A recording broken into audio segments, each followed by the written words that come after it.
Robot and the bear, bear, bear, bear. Robot and the bear. Robot and the bear, bear, bear, bear. Robot and the bear. Robot and the bear, bear, bear, bear. Robot and the bear. Robot and the bear, bear, bear, bear, bear, bear, bear, bear. Please tell me that was streaming. Probably was. We just don't know. We don't know exactly. Robot and the bear. Man, you're almost like... And the bear, bear, bear, bear. Robot and the bear. Robot and the bear, bear, bear, bear. Robot and the bear. Robot and the bear, bear, bear, bear. I think we've been streaming for a little while. Podcast. Yeah, I think we've been live. Nice. So, okay, that's the intro music.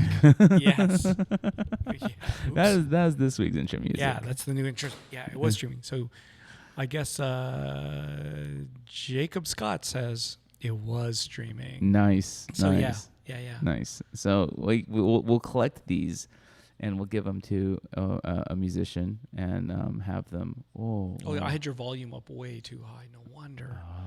Your volume was sky high. Oh, okay. Okay. Yeah. Check.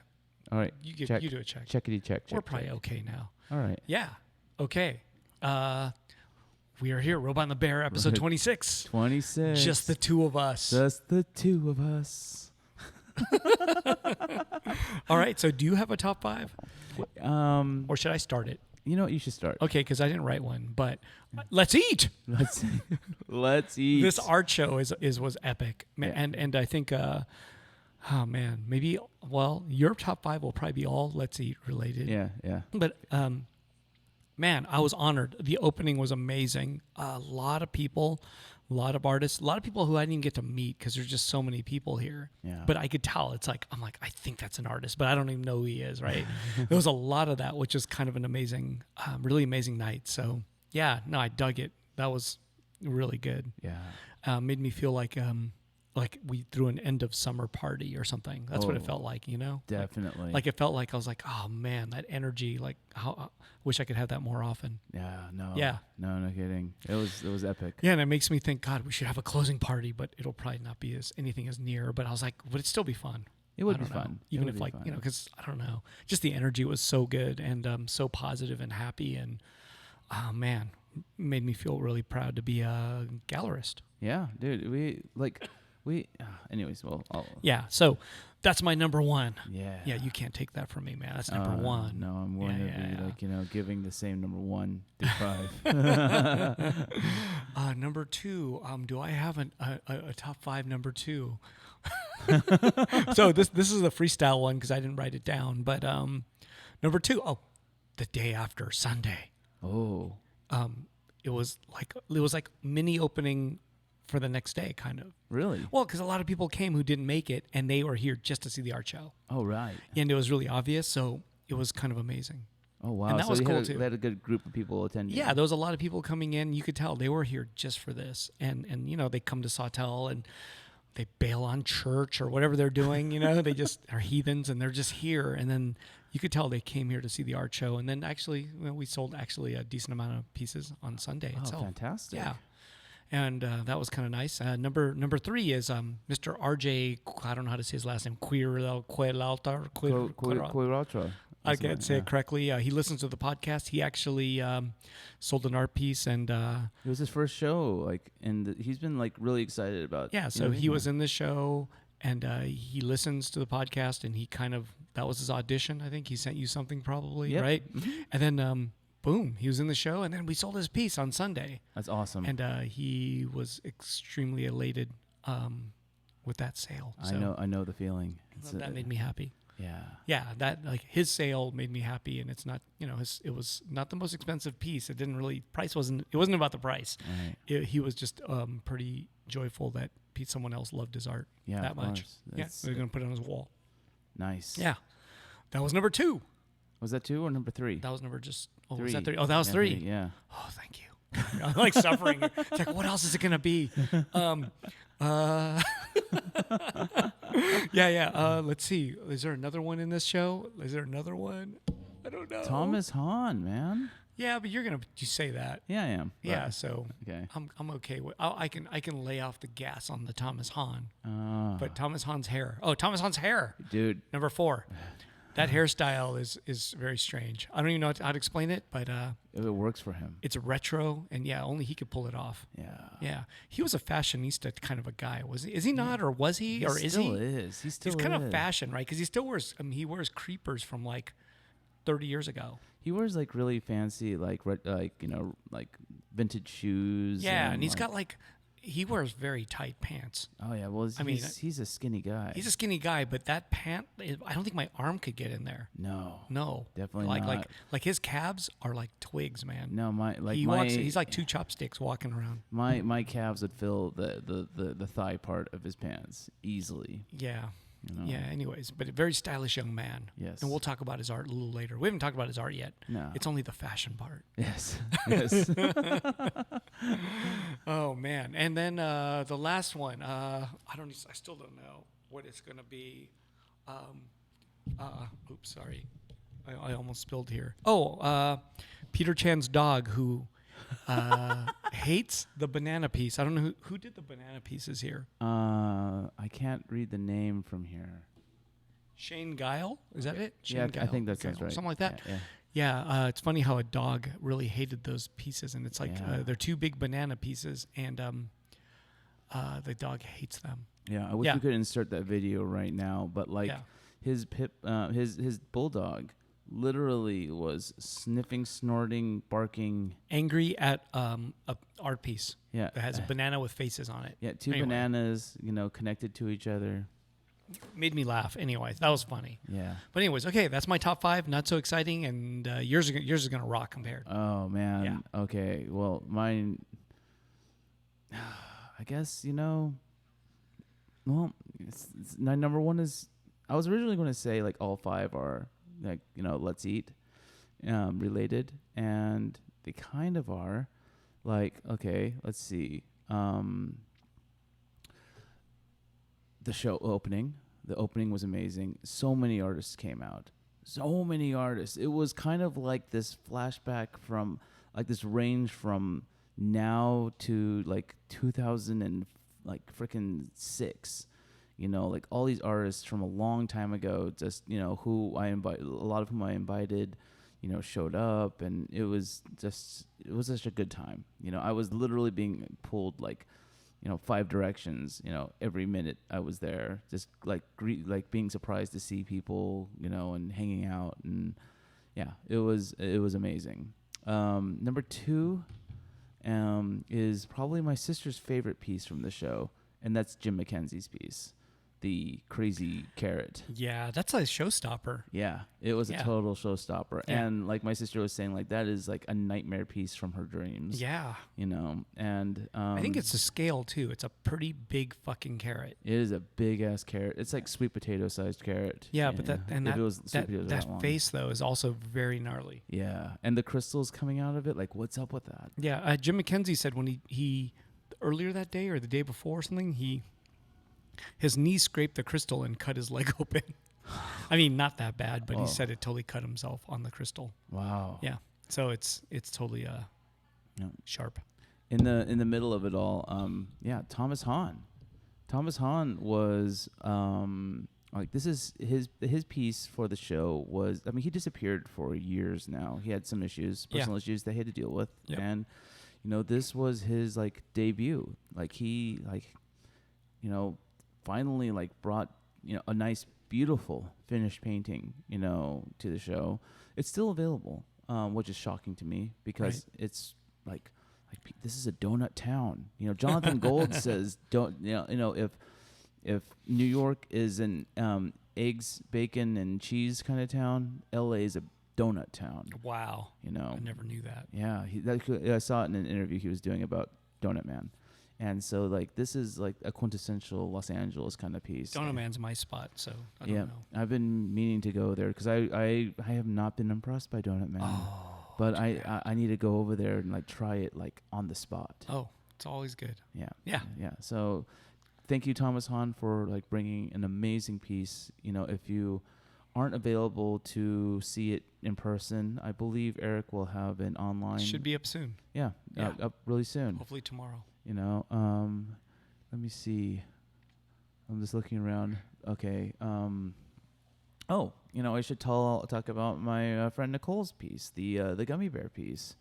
It was like, she's a new artist, a friend of mine.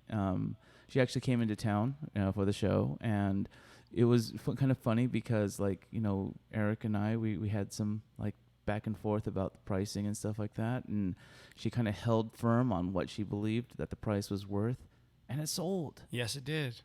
I was like, I didn't like throughout Yeah. the show, I was like staying outside because it was like boiling in here. Actually, yeah, it was warm, but it wasn't that hot. Oh, for me, it was hot. Okay. I I didn't think it was that hot, but okay. And suddenly, like, she showed up and she had a picture of it on her phone, and had that red dot attached to it, and I was like, whoa, congratulations. Yeah. Like, cheers to like having like your own conviction about like what your work is worth and like sticking to it. Yep. Number 5, I want to thank Sarah Jo Marks and Dove Kellemer again for helping curate and Boom. put together this show. Like, we spent 2 days like collecting everything, getting all the information, hanging on the wall, like moving things around, and I don't think I could have done the show without her. Yeah. Looks great. Yeah. And it just has a different touch with her input. Yeah, absolutely. Because I've done shows with you before, and they were okay, but like this one was a memorable one. Yeah, I think, definitely. So yeah, congratulations to us. I think we had the best art show of last weekend. Oh, how about of the month? Yeah. I don't know about that, but okay. So We'll take it. Yeah. It was a great show. Yeah. So, but what's up, man? How you doing? Good, man. Good. Yeah. Still running on, like you running on. I'm not gonna say fumes. Running on like the excitement still of this show. Yeah. It makes me happy to come in here and feels really good. That's the one thing that kept people came in today. Today's Wednesday, first day since the show. Well, since Sunday. Yeah. People definitely came here to see the show. Yeah. I mean, not a lot, but people did come here because they knew this was day one. Yeah. Yeah. I had people, checking it out. Scott Barreto, a friend of ours, was here. Yeah. He came all the. He was in town. He works in the entertainment industry. Yeah. He lives like in Texas, and Yep. checked it out. Yeah. Like, and that's one of the things that I'm very impressed by. Like, that I'm stoked about is the fact that like we have frickin' a Soy Milk piece, a nice one. Yeah. We have a Tristan Eaton piece in here. Yep. We have like Shoot, Gary Texali, which very nice. Gary Texali. Gary man. Texali has his own money in Canada. That's how badass he is. He designed a coin. What? Yeah, I think he designed a special like silver dollar or something, or it's a dollar coin in Canada. Whoa. I mean, yeah, I don't know if it's the one that they use every day type of thing, but it's like there was a coin made that's an official real coin. Like you could use it for money. So Gary Texali has his own money. Wow. How many artists get to do that? No, So he did. I can definitely say, and we even have a piece by like the most current like Garbage Pail Kids, artists, like the I can't encourage you enough to come check out this show. Yeah. Like very we cool. we have like this crazy range of like artists who like because I've been promoting this show now since like the early days of Robot and the Bear. Not that we're still not in the. Oh yeah, we're it's still true, kind right? of in the early yeah, days. it's true. You've been mentioning it for like fucking a year or something, or something Well, like we've that. only been on this. We've only been doing this show for now about like That's true. a Less little than more a than year. half a year. Less than a year, but you've been talking about it for a while. Yeah, like Yep. trying to encourage like new artists to come in and be a part of the show, and so the range of artwork is like crazy.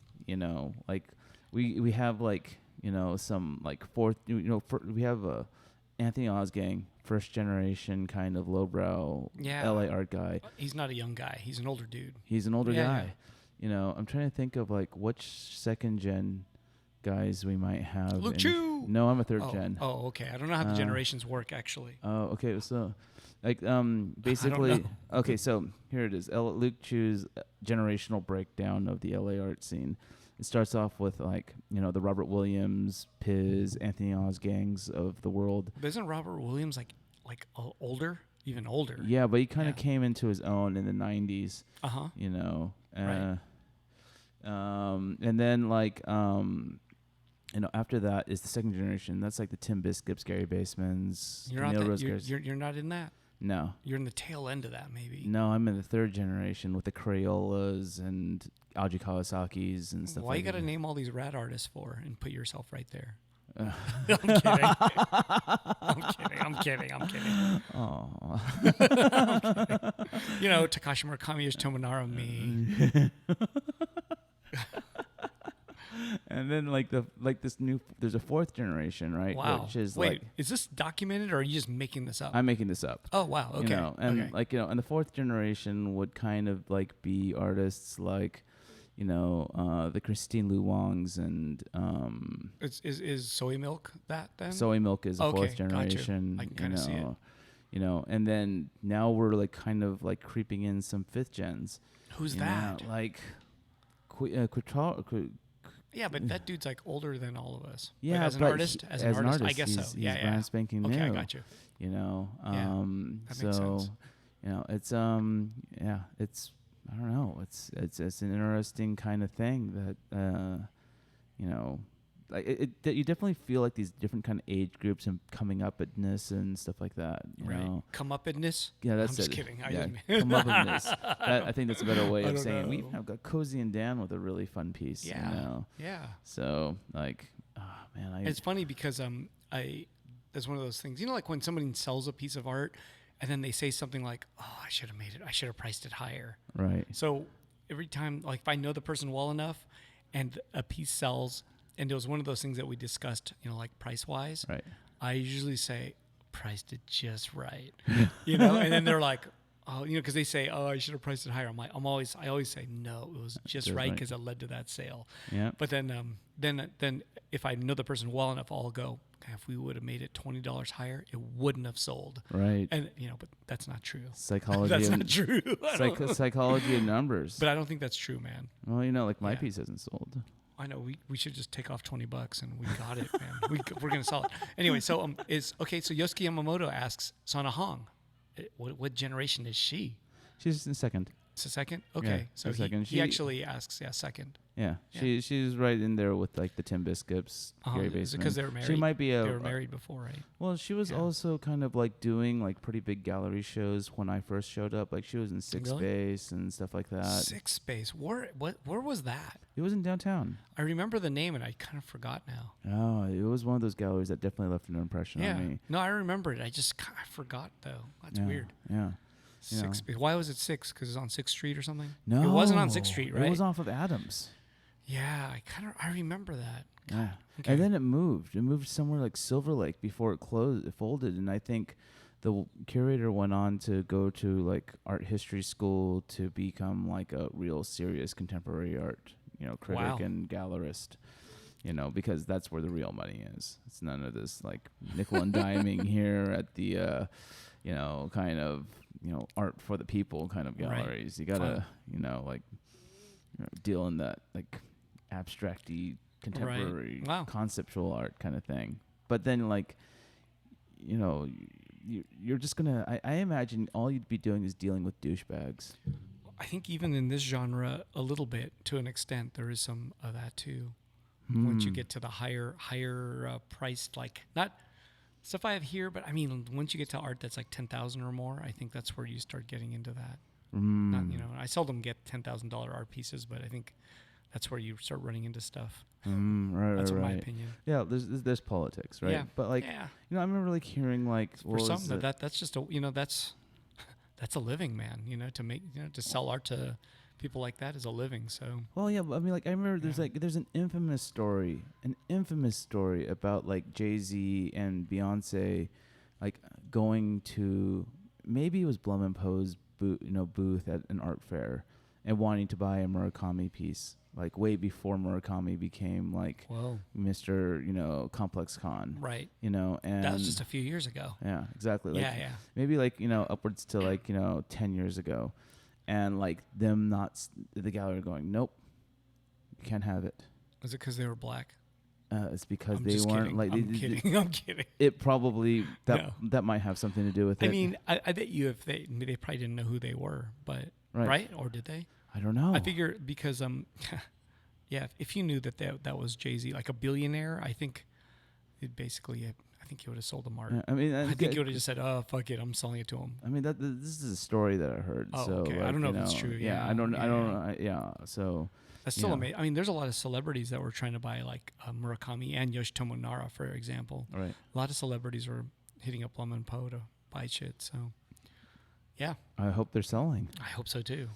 I assume they are, but It's like actually, but not anymore, right? I don't think Lemon Poe represents either of those two artists anymore, Oh, from what I understand.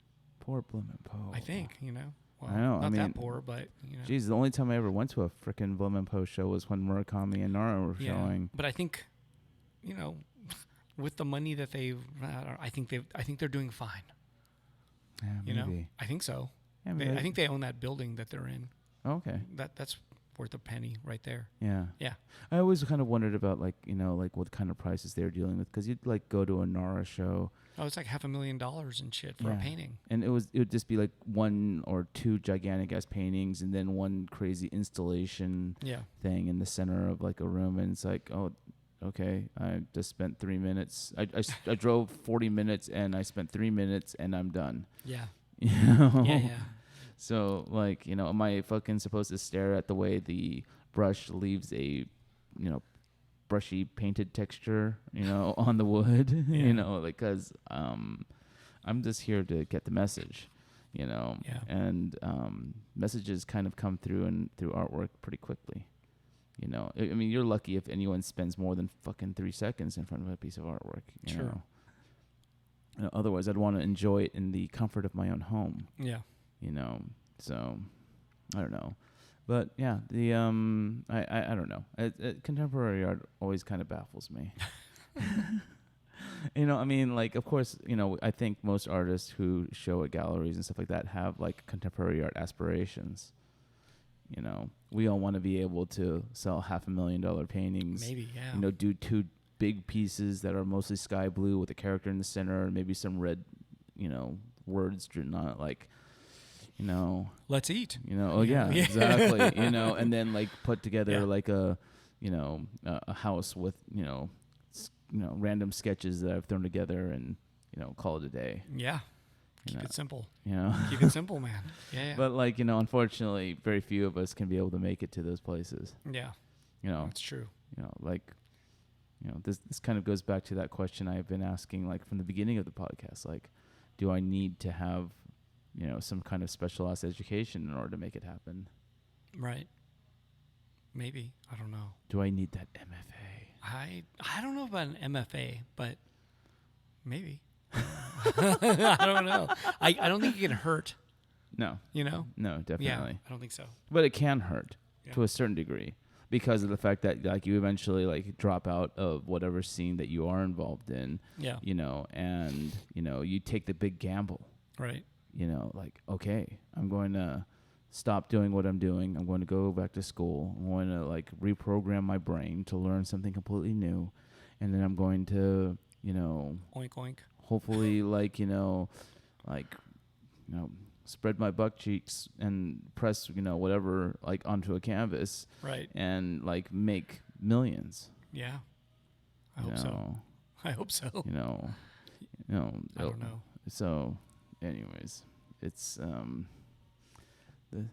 the question I constantly wonder to myself. Yeah. Right. Will I have the ability to find a balance between a show schedule, an annual show schedule, and an education? Right. No. Probably not. Probably not. Probably not. Yeah. So. So Stavy asks, what do you think the MFA would get you, Luke? Like, would you just? It'll give me a new perspective on the world, and it'll probably open doors. Will you draw better bears? I probably would stop drawing bears altogether. Oh, you wouldn't draw bears anymore. I probably, or maybe I would. Or would you kill the bear?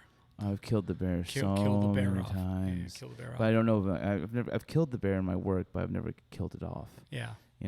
I think that like You'll have a bear burning ceremony, and it's just over.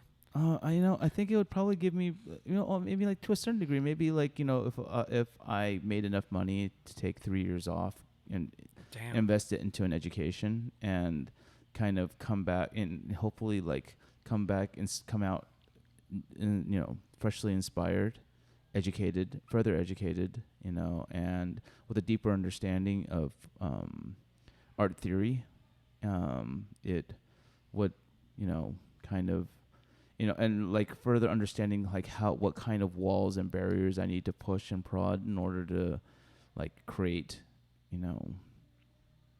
inspirational or, exciting work, because like, I always kind of feel that like, I've been kind of creating work that is admittedly a bit repetitive, in its message, and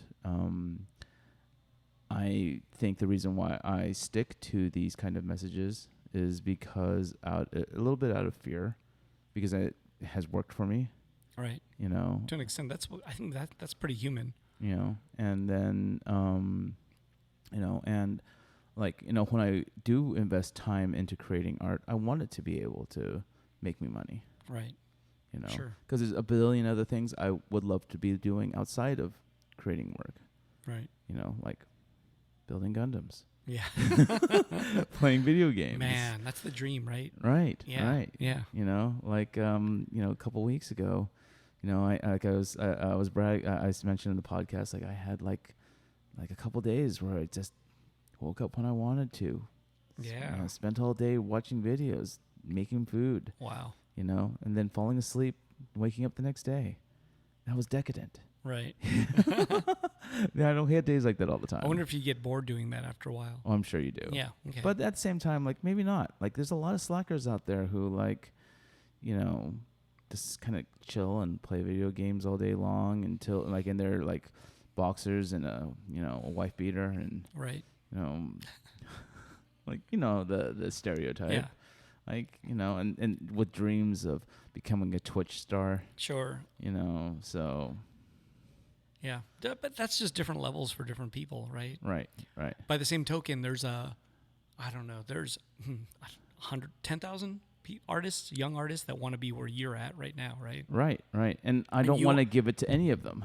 Yeah. But then, you want to be where there's maybe, 1,000 other artists are or more maybe, but you know what I'm saying? Right. Below you is 100,000 people. Above you is thousands, but not like millions, right? Right. There's might be hundreds of thousands below you. They're just like, oh, look at you, that fucker. Yeah, I want to be better than him. So, you know what? It's all scale. I'm sure there's plenty of people who definitely, look at me, think I'm underrated, think I'm overrated, and fucking whatever. Yeah, there's probably, and there's by the same token, there's a bunch that probably think the opposite too.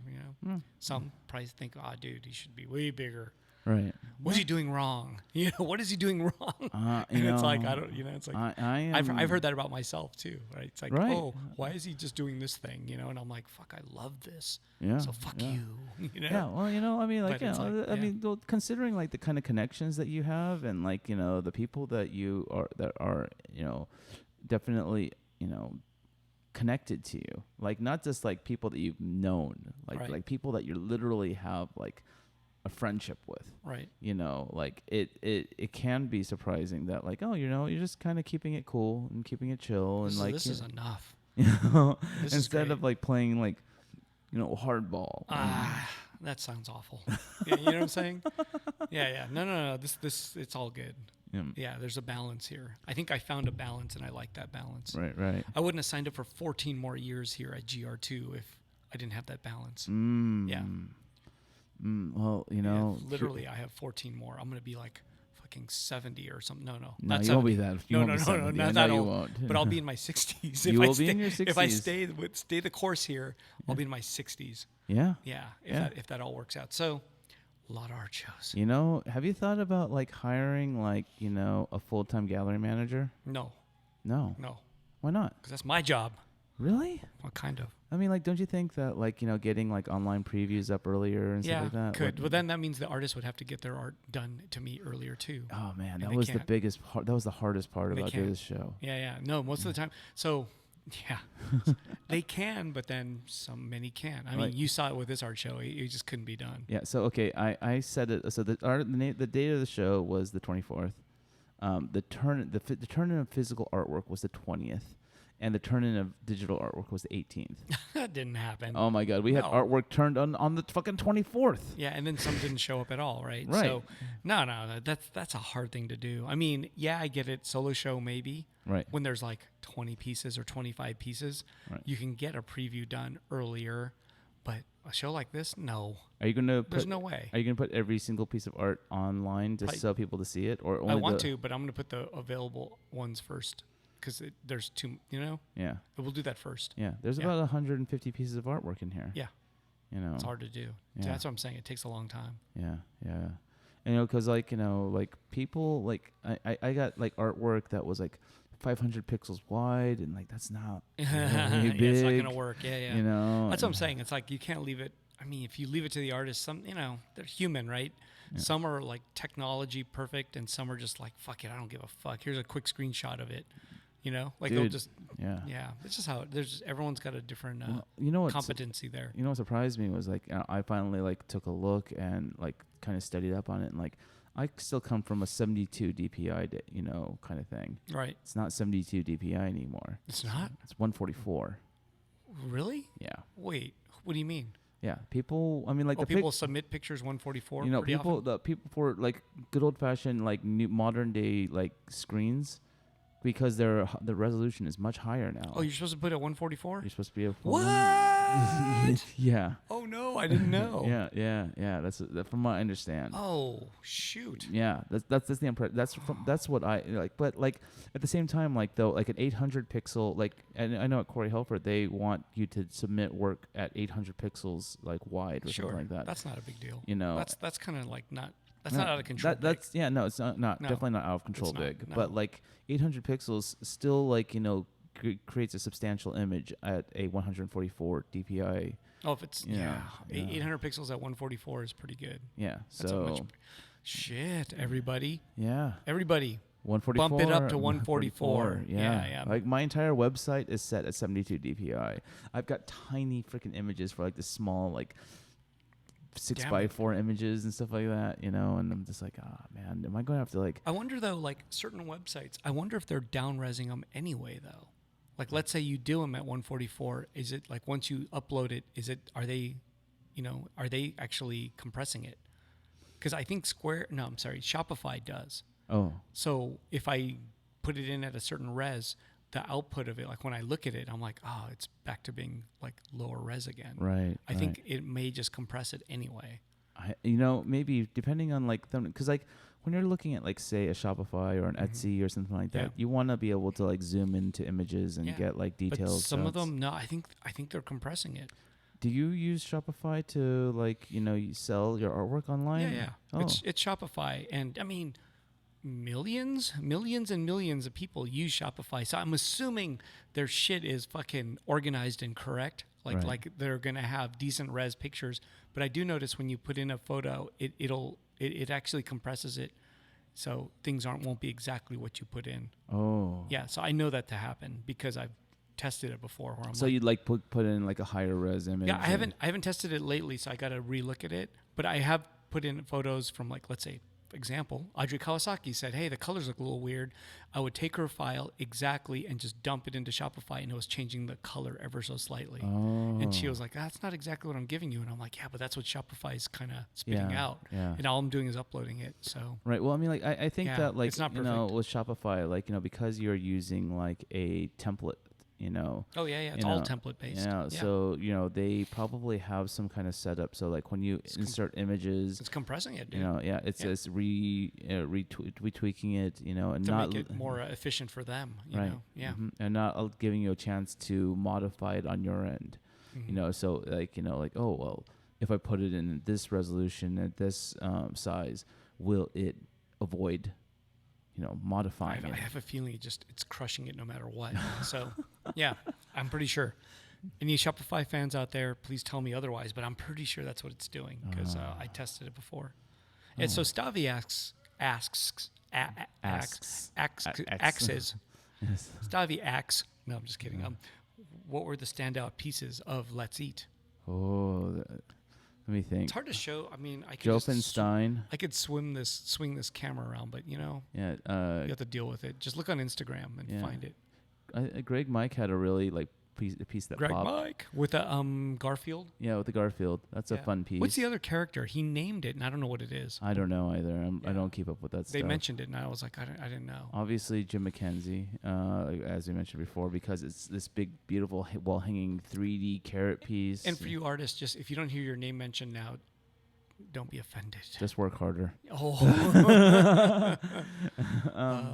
Frickin' Sean, I can't read his name off the top of my head right now, but like he contributed this really ornate piece.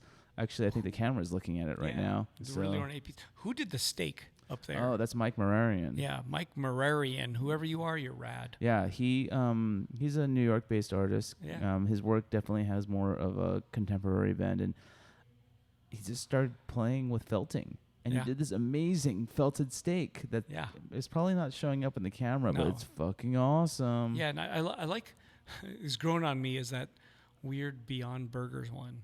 That like I keep looking at that every day. And I like it. Yeah, Amelie. Yeah. I think she lives right down the street. Yeah, Yeah. that piece. When I looked I at like it, it. like it's really well executed. Yeah, that's why I keep looking at it. I actually like it. Like she does like this Yeah. really like she did the anime style Yeah. really nicely. Does she not do? Is that what's her normal work look like? She's kind of like like I said, a newer artist, and she's like a little bit all over the place. Like she's Yeah. done stuff that looks like, everything from like silk screeny stuff to like really rendered like painterly stuff. Like that burger is really nicely painted in there. Yeah. Okay, fun fact. That Rich Stevens piece right over there, that round one of the burger. Yeah. Now look at the Albert Reyes one. Is it the same burger? Oh, weird. Wait. So, what happened? So Albert Reyes has a. He has his photo reference in. Oh, it's a photo reference, and Yeah. then that's. Oh man, that's so weird. That's kind of awkward. It's kind of amazing because Yeah. they're like this across from each other. Yeah. Wait, when did you notice that? I was talking to Rich. He was in town. Oh. And he saw that. Yeah, he saw that and like that's my photo reference. Oh, whoa, that's so weird. What is that reference from? Did he say? It looks like a Carl's Jr. ad. So it was probably That or a Carl's- Jack in the Box ad. Right. So it's just fast food. Yeah. Huh. Yeah. Awesome. Yeah. I actually, I kind of have that piece mispriced, the Albert Reyes one. It's really supposed to be $7,001. Oh yeah, yeah. No, but No, I know. He was saying that too, and Albert was walking around with his glove on and trying to be all O.J. Simpson or something, and and I was sitting there like, nah, dude, your joke don't get to happen here. Because he was saying that he goes, it's supposed to be $7,001. It's supposed to be $7,001. It's supposed to be, and I'm like, nah, dude, nah. Sorry, Albert. Sorry, Albert. he's listening right now. No, he's not. No, He's sleeping. Oh, he is? Probably. Oh, okay. Albert's old, man. Actually, though, he doesn't go out a lot, but then I notice he'll go out if he has an art piece in something. Yeah, I was stoked to see. I him. notice he does that. He's Like he'll if his art's not in the show, he'll be like, nah, fuck it, I ain't coming. that denial piece Yeah. over there is really fun too.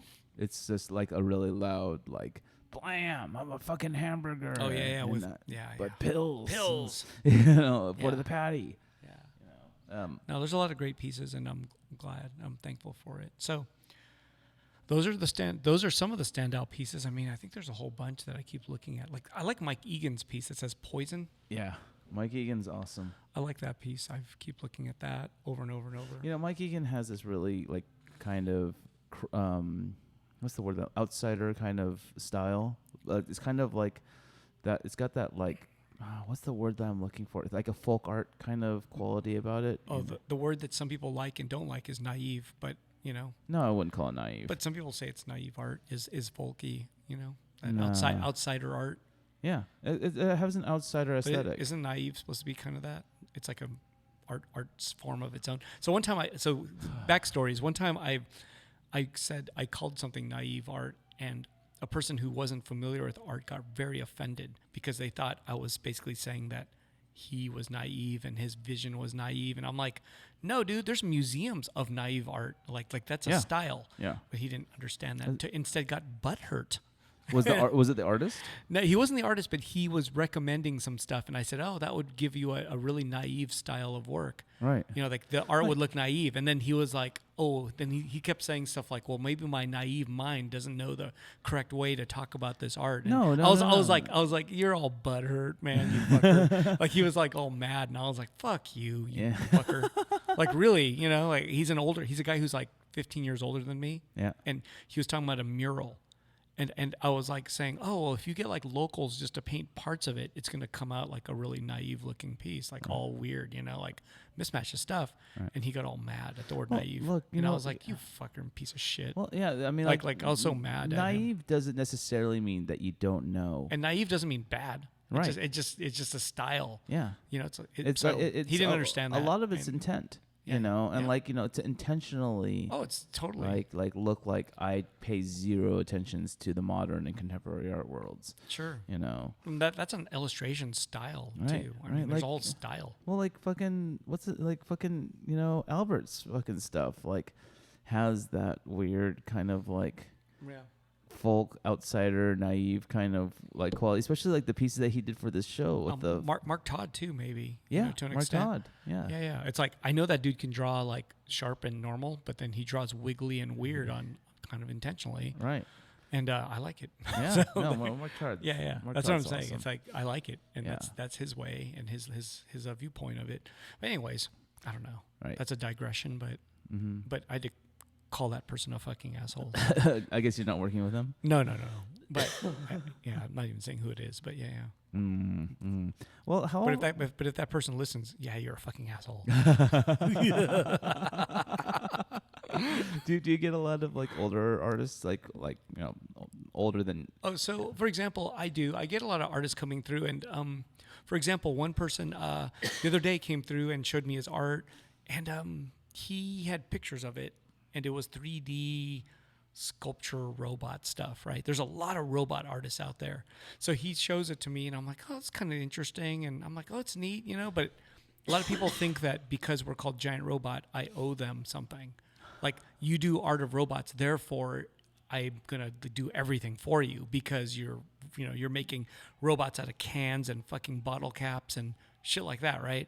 So I kept saying, well, like I'm not sure if this is gonna work, and I'm trying to be honest. I'm saying I don't think so, but then he's like, but I only need like 2 or 3 weeks here, and I'm like, but that, I'm like, yeah, that's sort of like what a normal show is, though.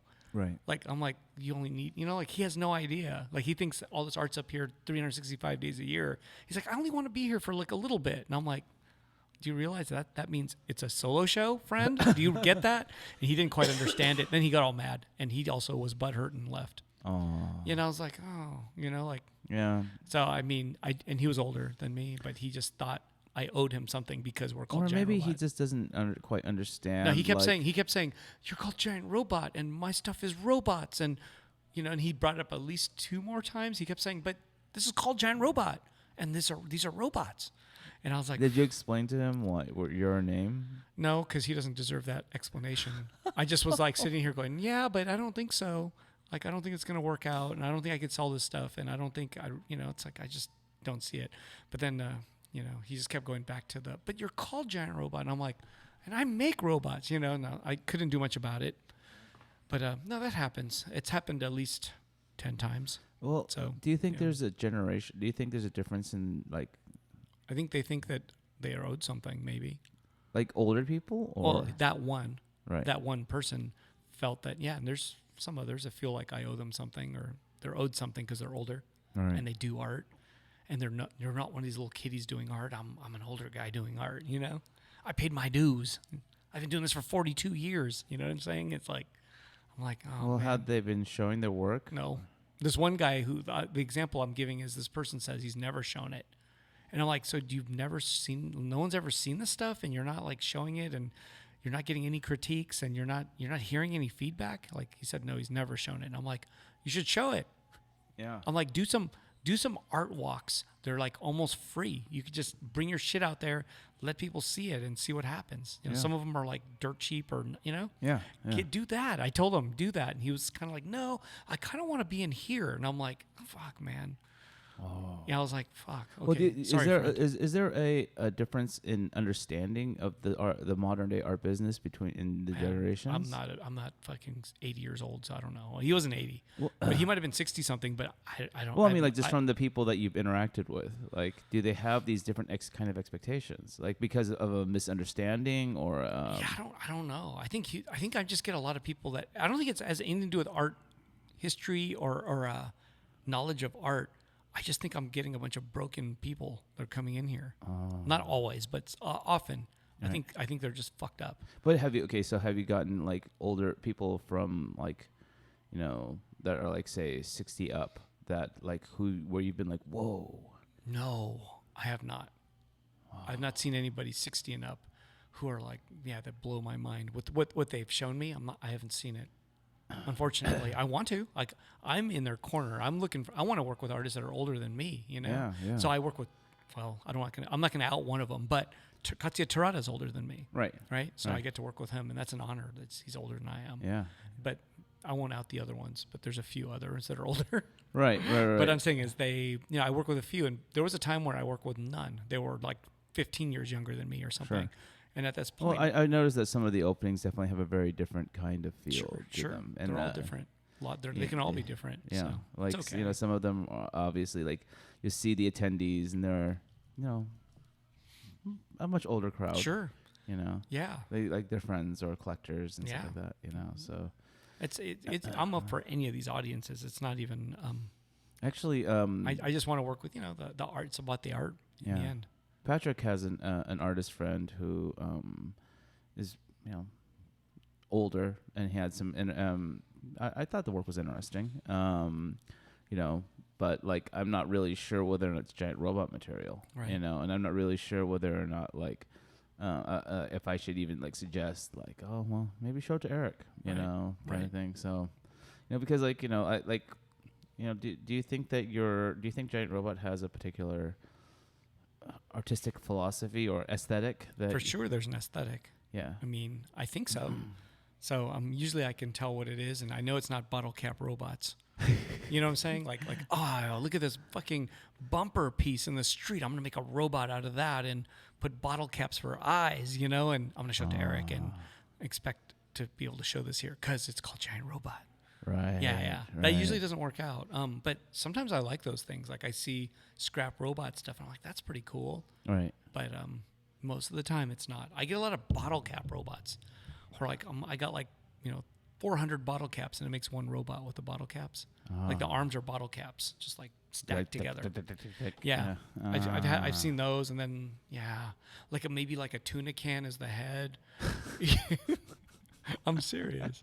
Like they're always the same though. There's like there's a definite template of folk robot that is made by like I'm gonna guess hundreds of artists who make almost the same looking robot Right. using the same materials, Yeah. and they call them robots. And it's I bet you there's hundreds who are doing almost the same thing. Right. Right. Yeah. Like they're taking scrap metal. Yeah, and but it's going- like common scrap metal, not weird scrap metal. It's the common shit. Right. It's not like, oh yeah, this was once the hull of a train. It's like this thick, gnarly iron or something. It's always the same, like cans, fucking tuna cans, bottle caps. Maybe they use like real old light bulbs, like the red light bulb from like Operation, Right. and then that becomes like an eye or something. It's always the same shit. And they're like, giant robot would be interested in this. Yeah, very often. Yeah, yeah. So I think I'm going to have to explore this. yeah, I just feel bad though. So like, Because that's like, there's a genre of its own. It's just like robot art, well, and then there's good robot art, and me, there's some that I just don't like. you just reminded me of that. There was this artist from like the early 2000s that like would take like gears from a motorcycle and like or a car and like other like transmission parts and stuff like that, and like create like a xenomorph from Aliens out of it. I think I've seen this. Like, Where did you see this? I saw it at a restaurant or next to a restaurant. Yeah, I've seen it like at like other kind of galleries that like would like. Was it in a valley or something? Somebody had a studio gallery type space and had all that shit there, and there was a restaurant next door that I would eat at, and it was next door to that, and I would look in the window going, fuck, this guy's crazy. Yeah, and like they're Where was nice, that? and Was that in Hollywood? It was all over Los Angeles can't for a remember. while. Yeah, yeah. You know, and like he would do like a Terminator, like robot. Yeah, with like who is? Was it an Asian guy? I feel like it was an Asian guy doing this, I have and it no- wasn't. He wasn't like old. He was like younger. I have no idea because like that would require a lot of welding, a lot of polishing, Yeah, and yeah. a lot of laminating. That was super elaborate. yeah. I wonder what happened to that guy because I don't see those things anymore. Me neither. But there is the Crenshaw Cowboy. Whoa. You ever go on the Crenshaw on Oh. going westbound? Yeah, I mean, that guy makes robots. he does. Well, those are robots, technically. I just see him like wearing with a cowboy hat. Oh hanging yeah, out but of he the- makes the sculptures on the side. You see the sculptures? No. There's like life-size or bigger sculptures usually near him, unless they get demolished or taken by the city. right. But I've seen him at like an event, a street event, and he had all of those things out there, and it was amazing. And one of them had like hydraulics in it, so he was sitting in it, and he pushed a button, and the seat went up and down, and it was like supposed to be a spaceship. Actually, that reminds me of an issue of Giant Robot that you did a long time ago that kind of had this guy from Japan that like would make these weird vehicles. Like one of them had like Godzilla legs and stuff like that. And, That is Kenji Yanobe. right. And that dude right now, I think he was doing stuff like Murakami was promoting him recently. Oh. So he did an exhibition somewhere, and I think Murakami was promoting that. Oh, cool. So I don't know if they're working together or is Murakami representing him? Right. Could be. Oh, that's great. But that was like, man, that was a long time ago. yeah. So I think that was maybe late 90s. I when bought one yeah. of his books from Giant Robot, I think, Yeah. and it had like a CD like in Wow. it, or that like maybe Really it was a cool. DVD. That guy his art was amazing. Yeah, Yeah. yeah, especially like that Godzilla one. Big Godzilla legs. Yeah, Yeah. that thing is amazing. So, Yeah, and he had an Astro Boy kind of like a anti-nuclear costume, like a nuclear-proof costume, but it was like Astro Boy. But it was like it looks like you're a diving suit or something. right, yeah. And that was just he was using pop culture and kind of playing off of just history of Japan. Oh, You know what I mean? Like the whole atomic stuff, and it was, and that was done in the 90s. So he's kind of an early old school guy in a way. Yeah, that was. He's yeah. still doing it. That's cool. I'm yeah. glad to hear that he's still Yeah. active. I was like, what happened to that guy? Then recently, And I saw it on suddenly, I saw it on the social meds. I saw it on social media that Murakami was. I think it was Murakami promoting him. I wonder, like, you've heard me say social meds, That's where I got it from. but like, Otherwise, I don't ever say it. but has anybody like, is that something that kids say, or did I get it from the kids, or I don't did I just know. like pull that one out of my ass? I don't know. Wait, who's listening? Felix Galvan is listening. Listening in right now. Felix, Is that thanks a thing? for being the show. Social meds, is that a thing? Because I only know it from Luke, and Luke, I don't know where Luke knows it from. And also, Felix's piece is pretty good too. Yeah, that piece is Yeah, dope. man. So Felix he's is he's dope. taken a semester off from Art Center and is just exploring art. Nice. Yeah. Nice. Yeah. Fucking like, man, art center education is expensive. Yeah, that's the reason why I think. Yeah. You know what, Eric? I hate to do this. He said he never heard of it. So there. Okay, well, yeah, Luke he's- has coined social and needs. he's in his 20s, I think. So maybe he might be 30. I don't know. You know what? I hate to do this, but Uh-oh. I hope we have recorded pretty good because I have to use the restroom. Oh, go like ahead, something man. fierce. Oh, go ahead. Wait, you like a deuce? Deuce. Oh, drop a deuce and make sure you shut the door Yes. after you're done because it will come in here if you don't. Oh, okay. Yeah, yeah. Go ahead. All right. I'll just speak to whoever's listening. Yeah. So Luke's taking a dump right now, and I think this is the first time this has happened in this podcast. But oh well. Yeah. Luke's about to make a deposit. Yeah. So right now I'm just gonna chill out for a second, and I don't know. I could tell you guys a story maybe, but what story would that be? Because this whole podcast is all about stories, and I'm telling a lot of stories. Well, I could tell you the story about with Albert Reyes since you're here.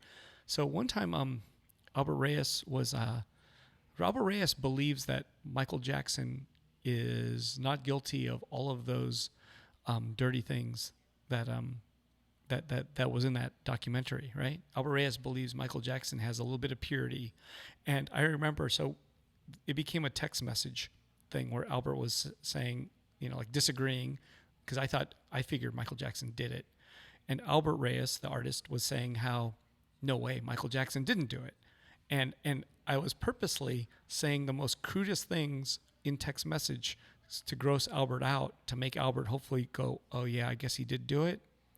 So I was writing some really gnarly things. I mean, maybe you still have the text, Albert, but yeah, I was saying stuff, and it was like saying, like, I don't know, I was getting very graphic because I wanted Albert to believe that Michael Jackson did it, and ultimately Albert couldn't get swayed. And Albert kept saying it's too much information, too much graphic. It was too graphic. And then he said, then all of a sudden he stopped texting me. And then, he decided, he started ghosting me on it because I don't know if Albert knew that I was messing with him a little bit, or if he thought I was very serious. And Michael Jackson did do all those things. So anyways, there you go. I felt really bad about it after a while though, because Albert, if you believe in it, that's cool. But I actually think Michael Jackson did it, so that's not going to change. Sorry, Albert. Okay, so that's one story down, but that was an artist interaction I had with Albert Reyes. How terrible that is. And let's see if there's other ones. I think I've played too many gags on a lot of people too. I think I've done it with a lot of artists, unfortunately, but I think for me to for people to understand why I do it, it's because I don't know, I like them a lot, so I'm always kind of messing around a little. I think I did that with Yosuke Yamamoto quite a lot. I think I used to mess with them a lot more, but I don't know. I think that's just a funny thing I do or something. Yeah. Oh wow, that was quick. Why are you bringing this toilet paper with you though? Oh no, that's not toilet paper. That's shit. That's just paper towel. Yeah. Gotta wash your hands. Washing your hands is important. Oh yeah, for sure. I thought you just like finished wiping your ass and you came here with the toilet paper. No, I'm not that rude. Okay. Well, sometimes in a rush you're not thinking. Oh no, I think about these things. It's like, what if you wiped your ass and you're like, dude, I gotta get it back out there. Podcast is going. What were we talking about? I was just telling stories about how I mess with a lot of artists. Oh yeah, messing around, Oh yeah, you're a prankster, man. Yeah, I guess so. You like busting my balls all the time. I guess so. That's how I know we're buddies. Yeah, and see, there you go. I was saying I did the same thing to Albert because he believed Michael Jackson was innocent. Oh. Of all those things, and I remember in text message I took it really far and graphic, like hardcore, gnarly graphic. Like I'm gonna get in trouble. Like I'm gonna get. Yeah, the NSA is looking at you. I'm gonna go on the registry. But. Actually, that makes me think of whatchamacallit. One of my my number 6 of my if I had to go there was the Dave Chappelle Netflix special. Oh, I haven't watched it. Oh, it's good. He does a skit on I literally laughed out loud on that one. And like he does a skit on Michael Jackson where he believes that like, oh, he believes he's innocent, but like he does? Yeah, he does. Like seriously? Wow. According to his routine, he does. Wow. And it was just the entire thing, like it's cool because like it's like an hour and 10 minute like stand routine, right, plus a 25-minute epilogue, where he answers questions and talks about stuff, and like he goes into like his it's probably one of the most, from what I recall, one of his more politically incorrect ones. Wow. It's like he talks about like he can do whatever he wants though. Oh yeah, he can. Yeah, like he does like this crazy like LGBTQ kind of thing, and then he talks about Michael Jackson, and then he talks about like R. Kelly and all the good stuff. Wow. So I mean I like Chappelle. All I know is I mess with Albert so much. I remember a quote just came to mind in the text message. I don't want to read the text message; it's too gnarly. But I remember like of the things I wrote, he came back one of his quotes, and I remember it. He wrote, "All Michael Jackson ate was pussy." So you can imagine what I wrote ahead of time. That's all he was defending Michael Jackson. That's what Albert wrote. Wow. Yeah. Yeah. So you could imagine what kind of crap I was saying. Oh, I was like, man. no, he was doing this and he was eating this. And then Albert was like, no, Michael Jackson only ate pussy. Whoa. That's what he said. So Well, there you go. You know, like, hey, you're entitled to your opinion. Yeah. Even if it's wrong. Even if it's wrong, Yeah. you're entitled Yeah, to your yeah. opinion. Yeah. You That's, know, yeah. you know what I'm really excited about is September 20th. What is September That's 20th? the storming of Area 51. Oh, You know, yeah. there's some really funny videos on YouTube. There's- People have made weird shit. Yeah. Yeah, there's this Yeah. one video where it's like they basically like have like, you know, all these 3D like people that they look like they're from video games like Call of Duty or something like that, and they're like storming like, you know, Area 51, and they have that like Dragon Force song, you know, Fire in the Flames or something. Yeah. yeah, playing Yeah. in the background, and you know, and then like you just see all these people just getting mowed down, you By know, what? by the military. Oh, okay. I You think know. I've seen this video. Yeah. And they're all like, some of them are dabbing, and Wow. like, you know, but none of them are doing the Naruto run, because like that's the big joke. So wait, someone started this, and what is the point like of storming Area 51? To find the aliens. Yeah. Okay. Yeah. Gotcha. You know, so. But so on September 20th, is anyone really even going to be there? Well, you know, the funny thing is that like this entire thing started off as a joke. Yeah. You know. Was it on Reddit or something? No, it was a Facebook group, and like. I mean, they should. If Burning Man was near Area 51, I don't know if it is. Is it? It's No. probably not near it. No. If that was somehow related, that'd been funnier. Because at least you're having a party, Right. and then you're like, okay, we're gonna do this today. You know, Right. Area Yeah. 51 up, can't get through the fence. Oh well, No. go back to Burning Man. You know. Yeah.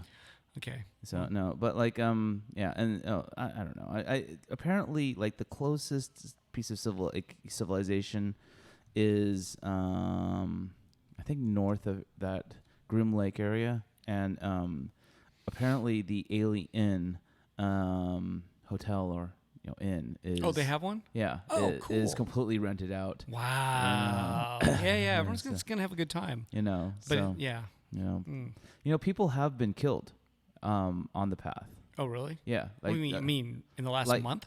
In the last year or a couple of years, like people like But this storming Area 51 is like within just 3 months, right?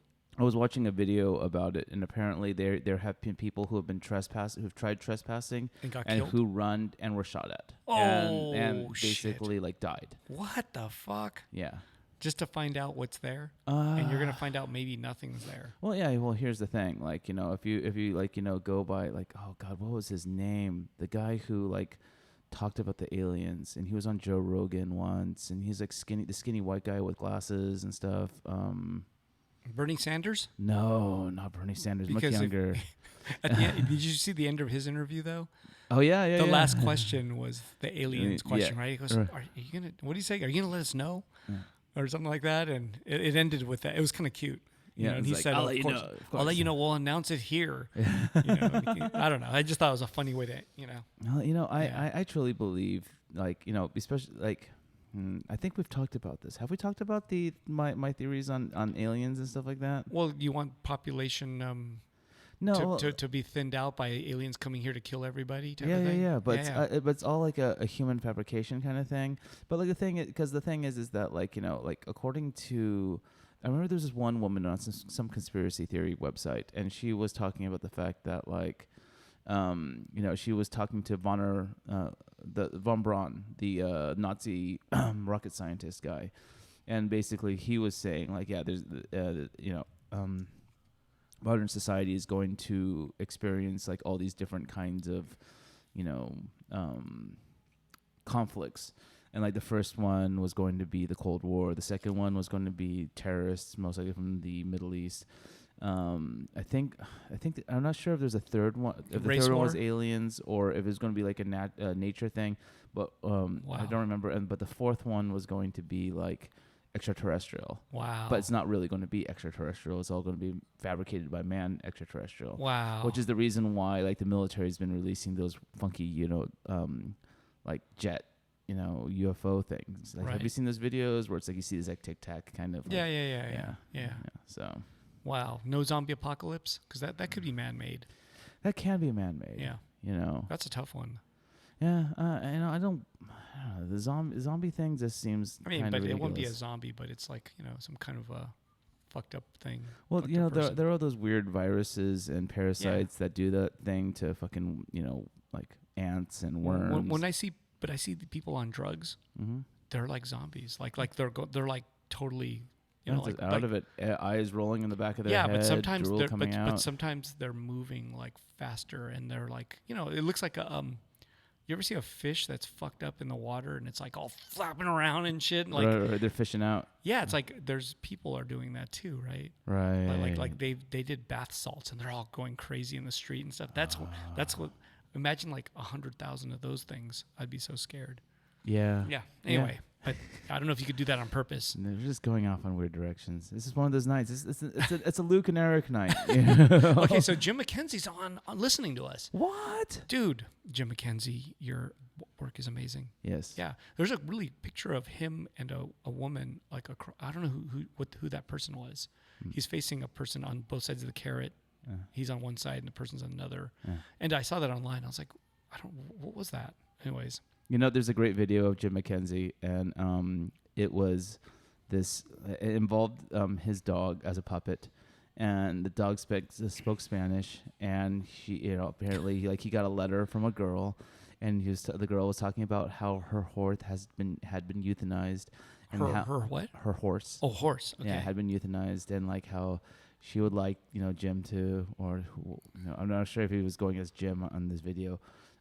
To immortalize the horse in a sculpture. Wow. And the video is literally 1 minute, and he does this thing, and it was really fucking hilarious. Wait, do you find this on YouTube? YouTube or Instagram? YouTube. Instagram. Okay, YouTube. My sister found it and showed it to me, and I was like, "What?" So, Jim McKenzie says jet fuel can't melt steel beams.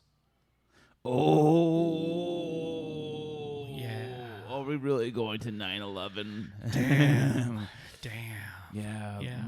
I don't know. But that other building that fell was a little bit sketchy. Yeah. No. That one's Tower sketch. 7 was the sketch one. That one's super sketchy. Yeah. Yeah. Yeah. That's the one. Like, wasn't the NSA like based out of that one? I don't know, man. There's all kinds of bullshit there. Well, but I did talk to an engineer once who worked, and he's probably saying the right things, but he told me he actually was kind of working on that a little bit, and he said that something to do with the bottom had like something in the basement that would cause the heat to get higher and stuff like that.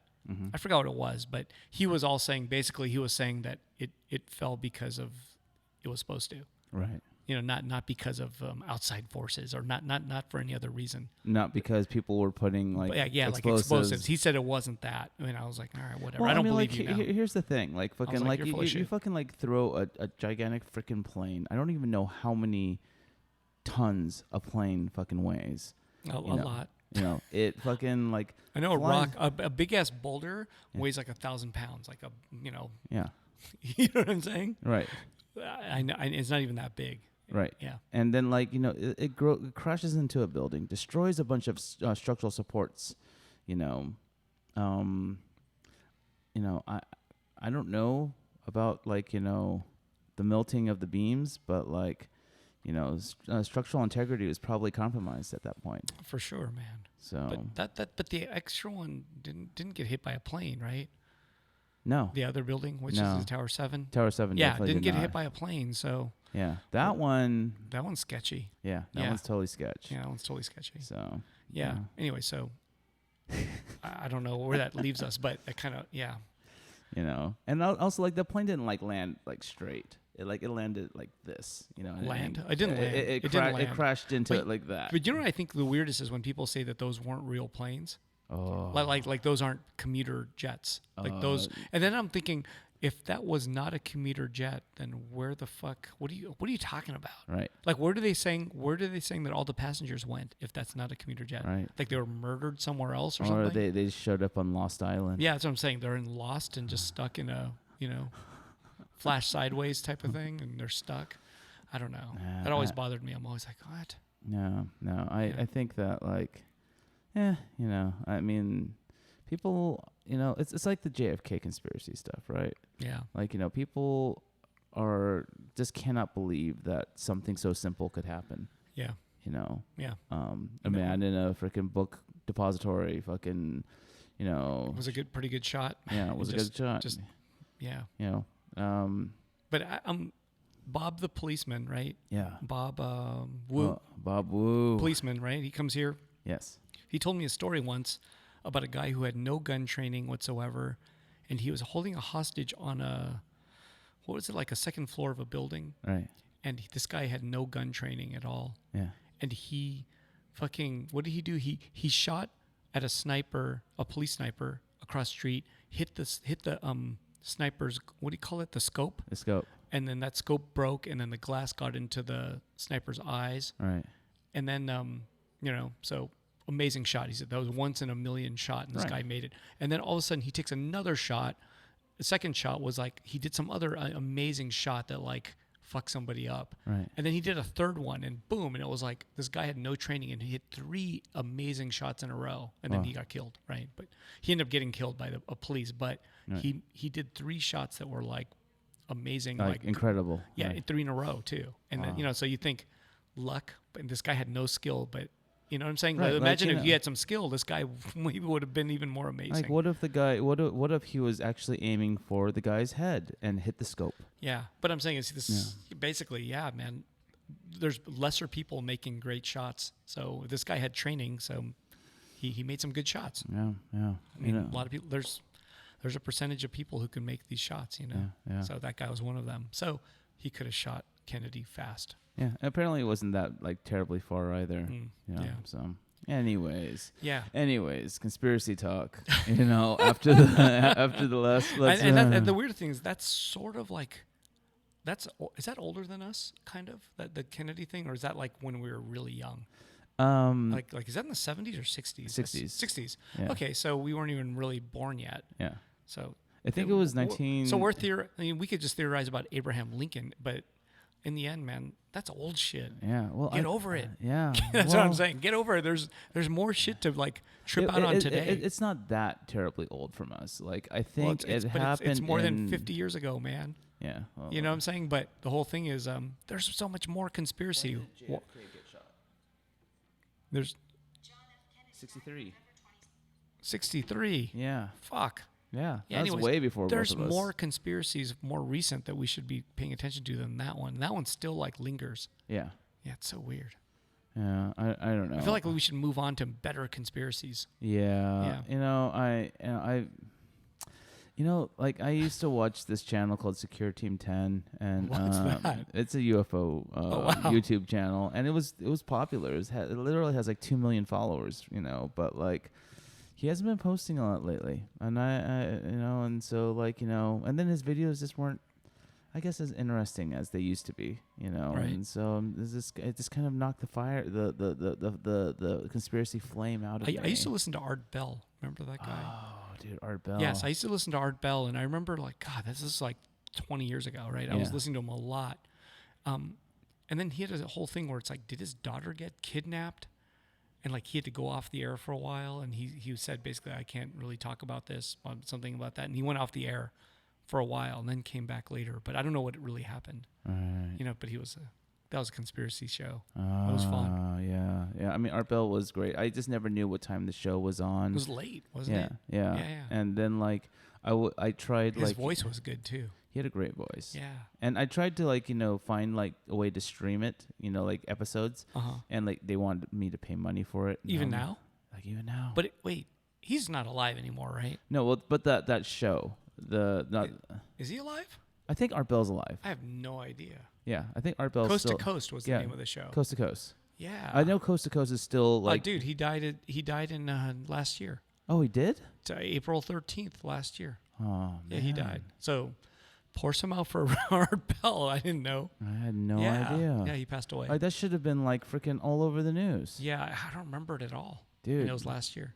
Like, I still think about like that one episode where like they had some guy calling in and he was definitely sounding really freaked out. And he's talking about like multidimensional beings and like, the government was chasing after him, and then like the phone cuts out and all this other shit. And I was just like, whoa, that is like fucking intense shit right there, man.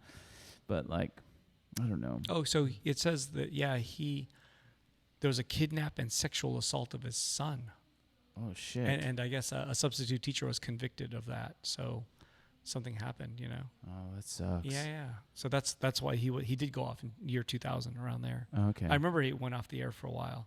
Right. That's fucked up, man. So is Coast to Coast still airing? I have no idea. Did they ever replace find a different host? I don't know. Internet, tell us. Yeah, tell us. It looks like it's still out there. Yeah, I figured as much. Yeah, I guess there's a new person on there.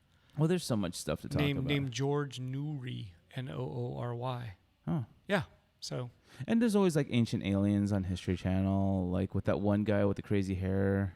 Yeah. You know. Yeah. Anyways, no, it's done deal. Yeah. Art Bell. Art Bell. Yeah. Oh, we started pretty late tonight. Yeah, we did. Going pretty late.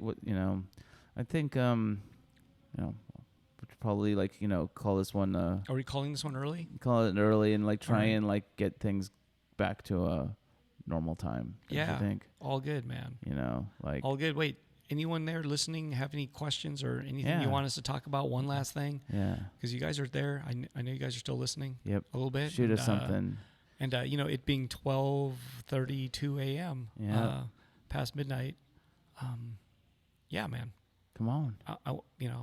Whatever, man. If there's anything, if not, we're gonna sign off soon. Yeah. And you guys are gonna slumberland. Go to sleep, Yeah. slumberland.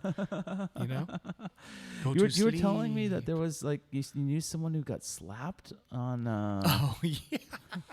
So he was on the expo line today, so it's one of those things where he's on the neighborhood council, so he's an elected official in the neighborhood council, but he's younger, Yeah. and he was on the train and he wanted to sit because his leg hurt, and then he wanted to sit in the disabled seat area, which had a dude just already manspreading there, and he was like the tough guy, right? Right. And he said that around him were more tough guys, so he was asking can I sit here? Uh, And then the guy said no, and then another guy was like, can I sit here? And the guy said, fuck no, get the fuck out of here. Right. And the guy was sitting in a disabled area. Right. So then he decided to pull out his phone, selfieing himself on video, and then gets the guy in the background, Yeah. right? The guy's in the background.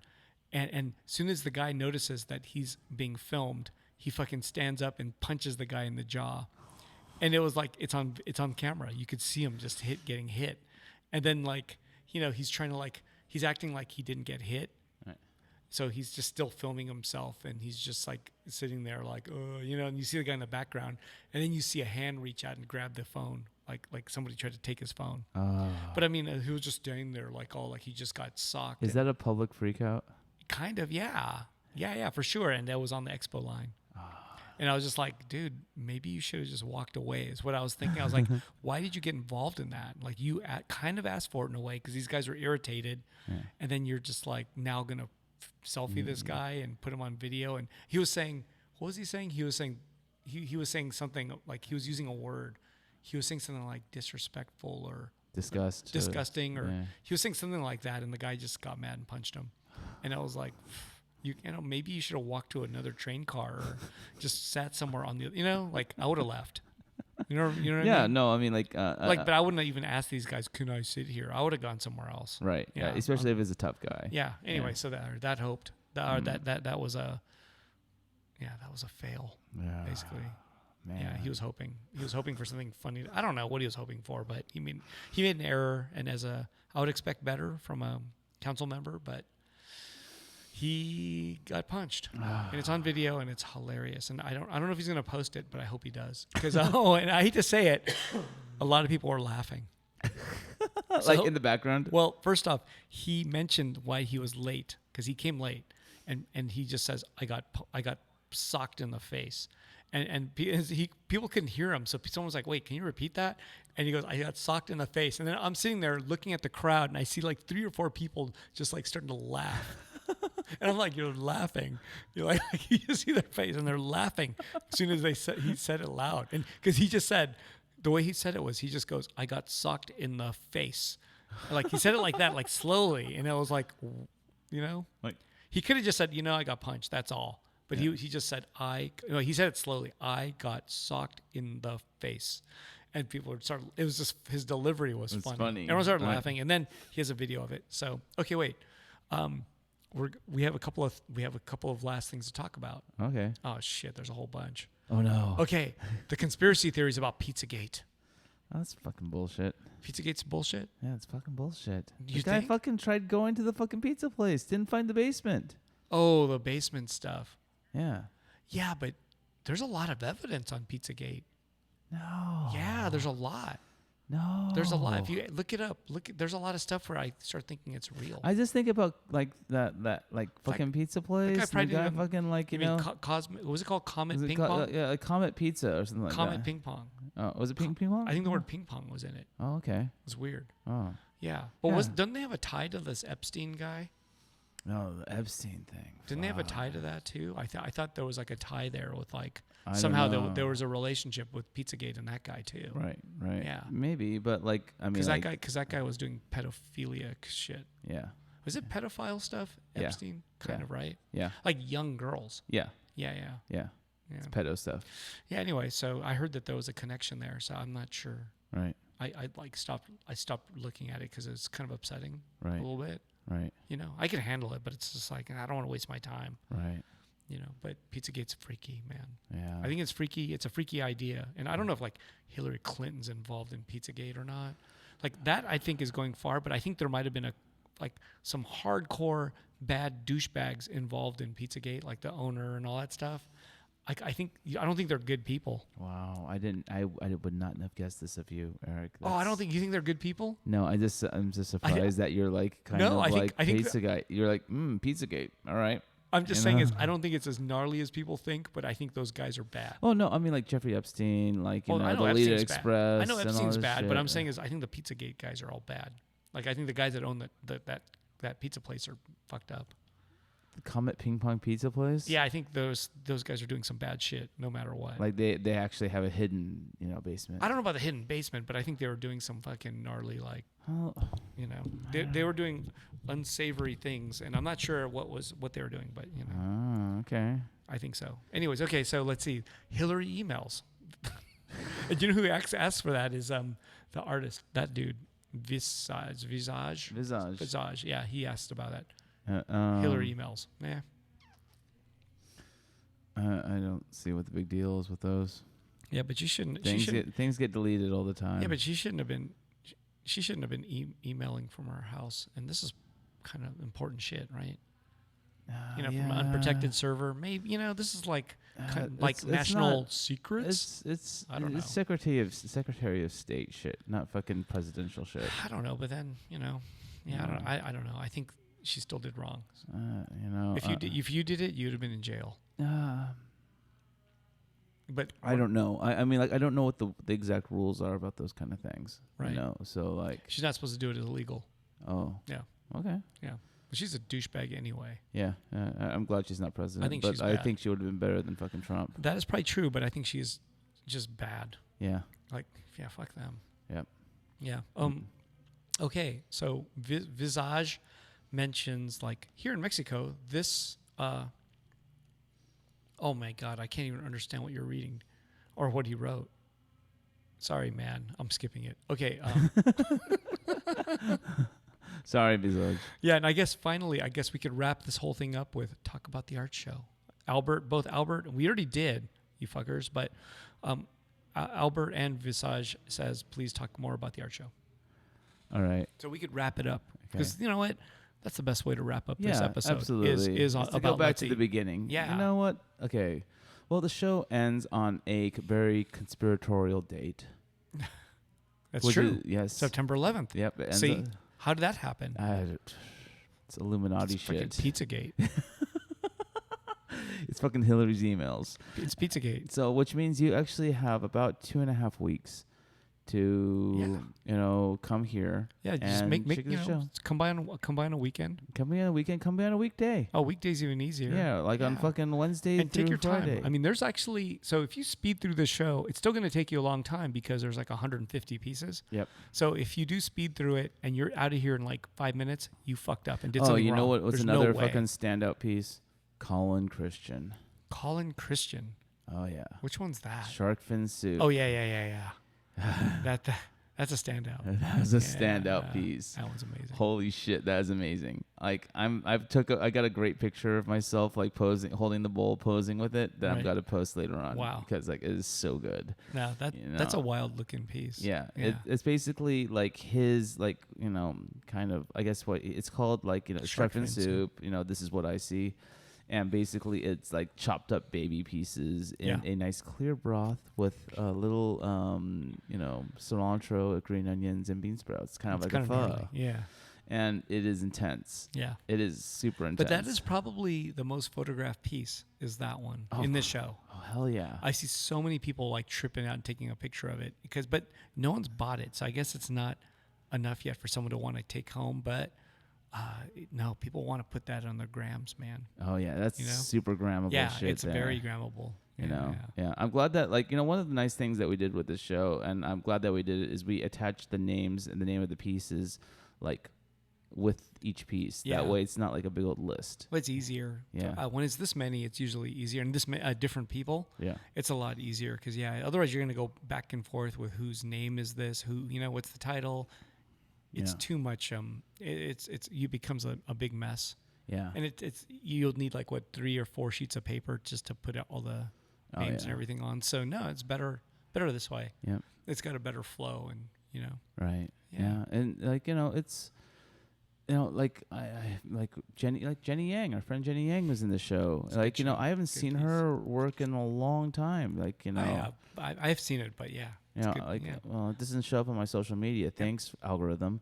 Mayuko Nakamura hasn't done a piece in a long time. Yeah, Mayuko did a piece. She has a baby. Yeah. Yeah, and so she did a piece for us. She's in Babyland. Yeah. And Thomas Hahn did some. And we got fuck, wow, man, I'm just looking around. Like, Tara McPherson's in the show. Oh yeah. Oh my God. Yeah, we got Yoka from the Philippines in the show. She's amazing.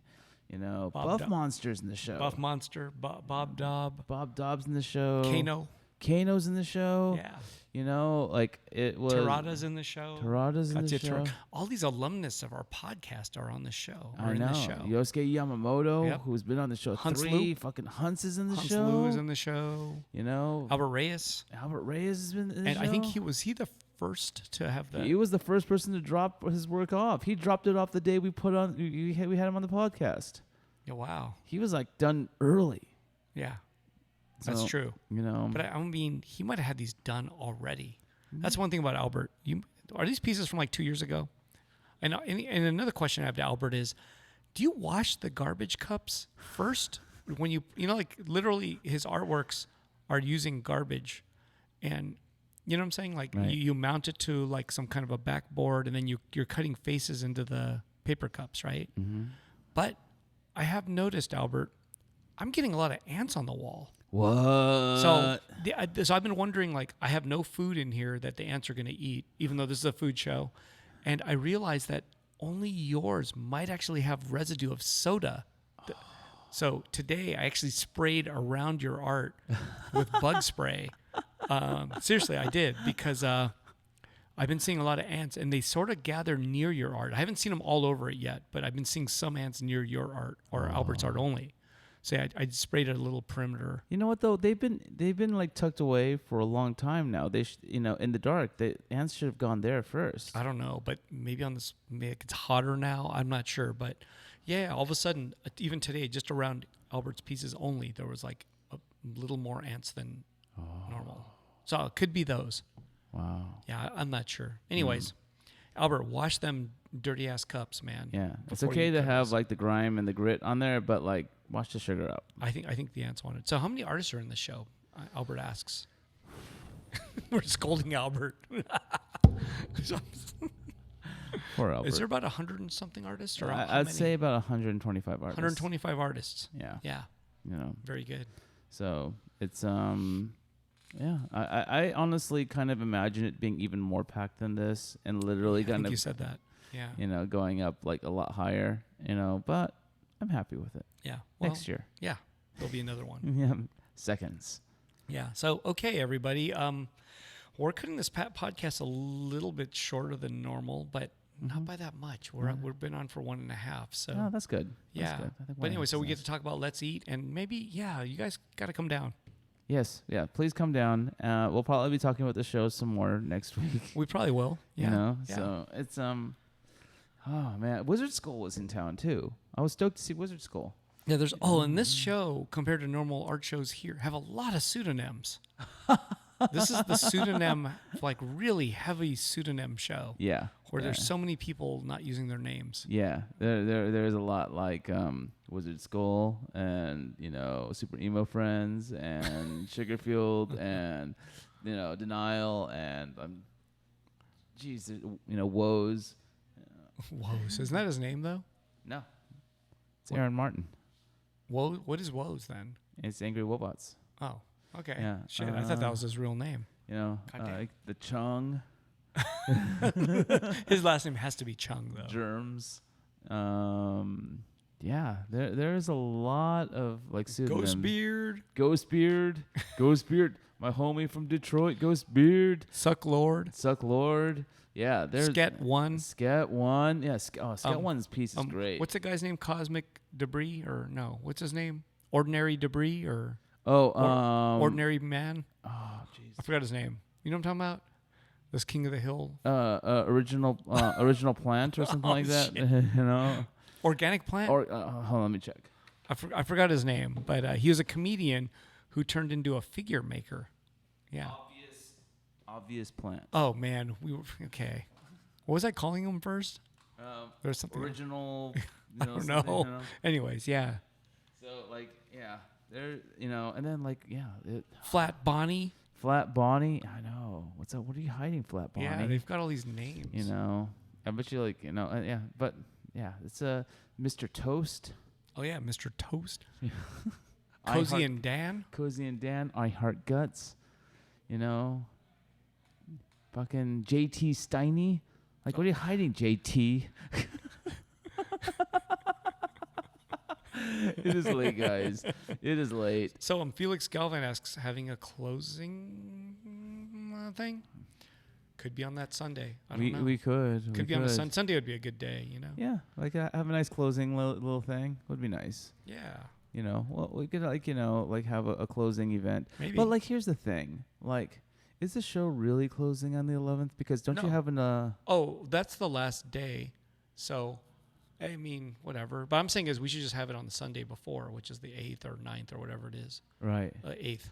Oh, okay. And that that's not the last day, but it'll just be our closing. Yeah. we can have We'll have the Sunday. We'll have a closing on the Sunday. Yeah. Like, I'll Like be the 8th. here. I believe it's the 8th. Yeah, we'll see. Oh, if wait, Sarah- shit. Wait, am I? I'm not even going to be here. Okay, good luck, Luke. Oh, where are you going? Long Beach Zine Fest. Oh, my bad. I'm going to be at Long Beach Zine Okay, Fest. never mind. No closing party. We'll just hang out on Wednesday then. Yeah. Okay. Oh yeah, we could podcast on that last day too. Can we do that? Yeah. Yeah. Yeah. My bad. Anyway, Yeah. So, we got really excited about this idea and it just crumbled. But then we're gonna. So should we do a September 11th podcast and like have people come in and like Oh shit, that'd be fun. Yeah. We could do that. Yeah. That'd be great. Yeah. And we'll make it a conspiracy one. Ooh, conspiracy. Yeah. Okay. All righty. All right, you guys. Okay. All right. Thanks, All right, guys. buddy. Thank you for listening. Good night. Good night.